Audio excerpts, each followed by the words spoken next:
नमस्कार। देवरिया की आवाज रेडियो केसरी से प्रस्तुत है स्थानीय हालचाल। पहले मुख्य हालचाल।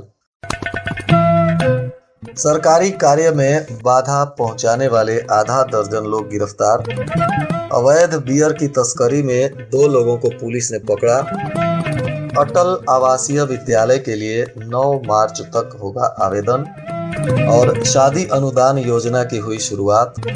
तथा सड़क हादसे में एक व्यक्ति की मौत, आधा दर्जन हो गए गंभीर रूप से जख्मी। स्थानीय हालचाल के इस अंक के साथ मैं अनिकेत मिश्र। अब हालचाल विस्तार से।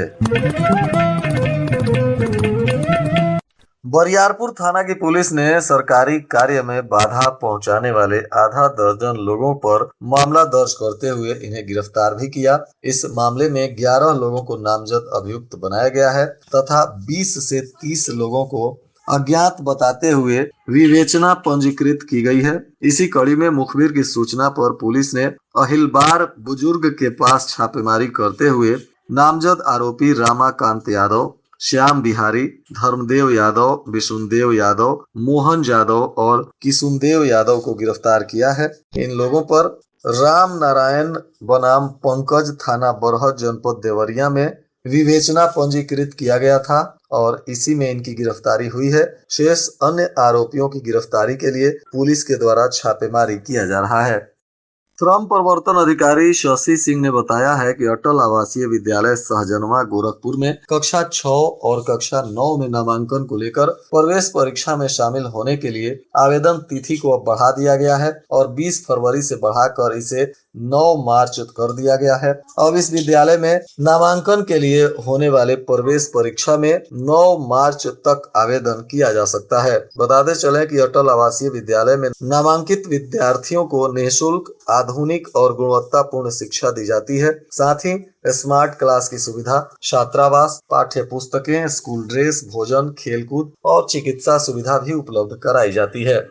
परंतु इसमें कोरोना काल में अनाथ हुए बच्चों जो मुख्यमंत्री बाल सेवा योजना के अंतर्गत पंजीकृत हैं और ऐसे श्रमिक के बच्चे जिनके अभिभावक उत्तर प्रदेश भवन और अन्य सन्निर्माण कर्मकार कल्याण बोर्ड में पिछले 3 वर्षों से सदस्यता पूरी कर चुके हैं, ऐसे ही बच्चे इस परीक्षा में शामिल होंगे और इसमें चयनित बच्चों का ही इसमें नामांकन होगा।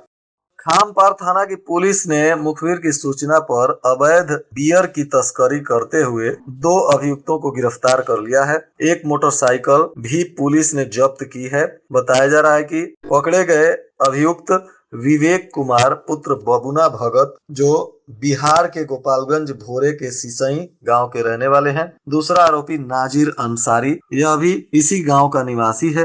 पुलिस ने इन दोनों को गिरफ्तार कर आबकारी अधिनियम के तहत न्यायिक अभिरक्षा में भेज दिया। ये लोग उत्तर प्रदेश से बियर की तस्करी बिहार में करना चाह रहे थे, तभी गुप्त सूचना पर पुलिस ने इन्हें पकड़ लिया और अब इन पर कार्रवाई की जा रही है। जिला समाज कल्याण अधिकारी जयसवार लाल बहादुर ने बताया कि ऑनलाइन शादी अनुदान योजना को पुनः शुरू कर दिया गया है। इस योजना के तहत अनुसूचित जाति जनजाति और सामान्य वर्ग के भी गरीब परिवारों की पुत्रियों के विवाह के लिए 20,000 का अनुदान दिया जाएगा। इस योजना के अंतर्गत विवाह की तिथि से 90 दिन पहले और 90 दिन बाद तक ऑनलाइन आवेदन किया जा सकता है। देवरिया महुआडी मुख्य मार्ग पर बरनई गांव के पास तेज रफ्तार ऑटो अनियंत्रित होकर सड़क के किनारे पलट गया। इस हादसे में ऑटो में सवार एक व्यक्ति की जहां मौत हो गई तो वहीं आधा दर्जन लोग गंभीर रूप से जख्मी हो गए। बताया जा रहा है कि जीउत राजभर उम्र 40 वर्ष ऑटो में बैठकर जा रहे थे और तभी हादसा हो गया जिसमें जीउत राजभर की मौत हो गई है और ऑटो में सवार अन्य आधा दर्जन लोग जख्मी हैं जिनका इलाज चल रहा है। घटना के बाद जीउत राजभर के परिजनों में चीख पुकार मच गया है। पुलिस ने शव का पोस्टमार्टम कराने के बाद परिजनों को सौंप दिया। प्रभारी जिला सेवायोजन अधिकारी रोहन अपूर्व सिन्हा ने बताया कि बेरोजगार युवाओं के लिए 31 जनवरी को रोजगार मेला का आयोजन हो रहा है। शासन के मंशा के अनुरूप राष्ट्रीय लघु उद्योग निगम लिमिटेड देवरिया और जिला सेवा योजन कार्यालय के संयुक्त तत्वाधान में सुबह 10 बजे से लघु उद्योग निगम परिसर में यह 1 दिवसीय रोजगार मेला आयोजित किया जा रहा है। जिलाधिकारी दिव्या मित्तल की अध्यक्षता में गांधी सभागार में राष्ट्रीय उद्योग बंधु और कानून सुरक्षा समिति की बैठक होगी, जिसमें औद्योगिक क्षेत्रों से आए उद्यमियों की समस्याओं को प्रमुखता से सुनते हुए निष्पादित करने का प्रयास किया जाएगा। प्रयागराज में संगम तट पर हुए भगदड़ में देवरिया की मां बेटी के भी मौत होने की खबर आई। जानकारी के बाद रिश्तेदारों में चीख पुकार मच गया। बताया जा रहा है कि इसमें मृतक के कुछ रिश्तेदार घायल भी हैं। मां बेटी की मौत की सूचना के बाद परिजनों में मातम छा गया है और परिवारजन शव आने का इंतजार कर रहे हैं। बताया जा रहा है कि रामपुर कारखाना थाना क्षेत्र के ग्राम पोखरभिंडा निवासी सनकेसा देवी उम्र 65 वर्ष, पत्नी ठाकुर कुशवाहा और इनकी बेटी लाली उम्र 37 वर्ष, जिनकी शादी गोरखपुर के चौरी चौरा थाना क्षेत्र के भावपुर में हुई थी, इन दोनों की मौत हो गई है, जिसके बाद घर में मातम पसर गया है। इधर सदर कोतवाली थाना क्षेत्र में बुधवार की शाम एक भाजपा नेता और उनके भाई के बीच विवाद हो गया। चर्चा है कि भाजपा नेता पर भाई ने फायरिंग की। सूचना पर पहुंची कोतवाली पुलिस ने भाजपा नेता समेत 3 लोगों को असलहे के साथ पकड़ लिया और देर रात तक इस मामले में तहरीर नहीं पड़ी थी। प्रत्यक्षदर्शियों के मुताबिक विवाद इतना बढ़ गया कि भाई ने भाजपा नेता पर फायरिंग कर दी। फायरिंग की सूचना पर कोतवाली पुलिस मौके पर पहुंच गई और बीच बचाव करते हुए मामले को जहां शांत कराया, तो वहीं कोतवाल दिलीप सिंह ने बताया कि फायरिंग की पुष्टि नहीं हुई है। 3 लाइसेंसी असलहे कब्जे में लिए गए हैं और मामले की जाँच की जा रही है।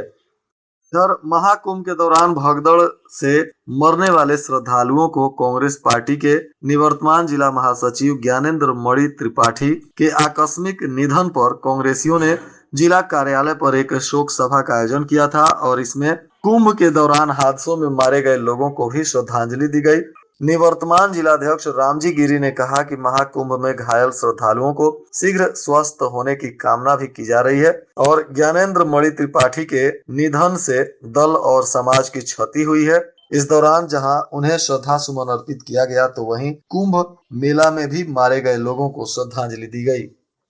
इधर अपार आईडी बनाने के लिए अभिभावक सहमति पत्र देने में आनाकानी कर रहे हैं। अपार आईडी के लिए अभिभावक की सहमति और आधार कार्ड जरूरी है। आधार कार्ड और सहमति पत्र नहीं मिलने से शिक्षक आईडी बनाने में परेशान हैं। बोर्ड परीक्षा देने वाले छात्रों को प्रवेश पत्र रोकने की धमकी देने पर अब अभिभावक सहमत पत्र दे रहे हैं, लेकिन अन्य कक्षाओं में स्थित छात्रों का अपार बनाने के लिए अभी स्थिति काफी शून्य बताई जा रही है और इसका खामियाजा स्कूल संचालकों को भुगतना पड़ रहा है। बताया जा रहा है कि भारत सरकार ने सभी विद्यालयों में पढ़ने वाले छात्र छात्राओं की शैक्षणिक प्रगति और उपलब्धि को track automated permanent academic account बनाने के लिए अपार आईडी बनाने का निर्देश दे रखा है। आईडी कार्ड बनाने के पीछे उद्देश्य यह है कि हर बच्चे का एक यूनिक आईडी हो, जिससे हर छात्र का रिकॉर्ड रखा जा सके। यह आधार कार्ड की तरह ही होगा और इसके लिए सभी विद्यालय पर दबाव बनाया जा रहा है कि जल्द से जल्द लक्ष्य को पूरा करें, परंतु अभिभावकों की उदासीनता से विद्यालय प्रबंधन लक्ष्य को पूरा नहीं कर पा रहा है। और आज के मौसम का तापमान देवरिया में न्यूनतम 11 डिग्री सेल्सियस और अधिकतम 21 डिग्री सेल्सियस रहने की संभावना है। अंत में मुख्य हालचाल एक बार फिर। सरकारी कार्य में बाधा पहुंचाने वाले आधा दर्जन लोग गिरफ्तार। अवैध बियर की तस्करी में 2 लोगों को पुलिस ने पकड़ा। अटल आवासीय विद्यालय के लिए 9 मार्च तक होगा आवेदन। और शादी अनुदान योजना की हुई शुरुआत। तथा सड़क हादसे में एक व्यक्ति की मौत, आधा दर्जन हो गए गंभीर रूप से जख्मी। इसके साथ ही रेडियो केसरी से प्रसारित स्थानीय हालचाल का यह अंक समाप्त हुआ। नमस्कार।